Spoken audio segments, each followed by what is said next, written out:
Hi అండి, ఇప్పుడే సీతాపయనం అనే సినిమా చూశాను. హీరో అర్జున్ గారు డైరెక్ట్ చేసిన సినిమా ఇది. సినిమా ఎలా ఉందంటే పర్వాలేదు, ఒకసారి చూడొచ్చు. కథ కొంచెం పాత సినిమా చూస్తున్న ఫీలింగ్ కలుగుతుంది, కానీ పర్వాలేదు, ఫ్యామిలీ అందరూ వెళ్ళి చూసే మంచి సినిమానే. అర్జున్ గారి కూతురైన ఐశ్వర్య గారి హీరోయిన్గా సీత అనే పాత్రలో చాలా బాగా చేశారు. సినిమా అంతా ఆవిడ చుట్టే తిరుగుతుంది. హీరో కూడా బాగా చేశారు. వాళ్ళిద్దరి మధ్యన వచ్చే సీన్స్ బాగున్నాయి, ఫ్రెష్గానే ఉన్నాయి.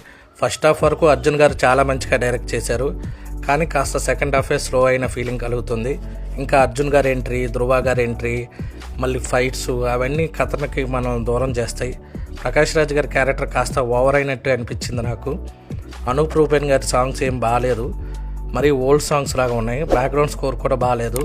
సాంగ్స్ అన్నా బాగుంటే ఇంకా బెటర్గా ఉండేదేమో. సో ఓవరాల్గా ఇది ఒక మంచి సినిమా. టెక్నికల్గా, స్క్రీన్ ప్లేగా, స్క్రీన్ ప్రజెంటేషన్లో కాస్త ఓల్డ్ మూవీ చూస్తున్న ఫీలింగ్ కలుగుతుంది. కానీ ఈ వీకెండ్కి రిలీజ్ అయిన సినిమాలతో కంపేర్ చేసుకుంటే ఫ్యామిలీతో వెళ్ళి చూడటానికి ఇది ఒక మంచి cinema. This is Ashok. Thanks for watching. జై హింద్.